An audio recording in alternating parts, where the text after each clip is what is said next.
growing your English, it's a daily practice. It's something, if you can keep it to, you know, just a few minutes every day where it's really focused, you know, you're focusing on improving it, it can help.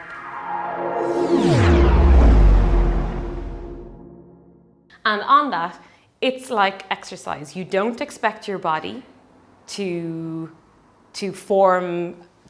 perform well if you're not exercising. It's the same with your brain, with your English in particular. It needs to be exercised.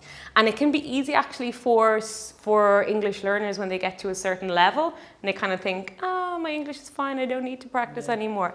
But you know what? Yeah, you can plateau. So there's always room for improvement in some way.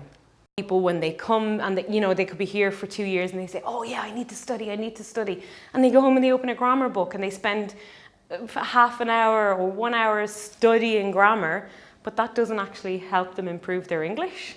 It just makes them feel like they've studied, but really it may not have had any benefit.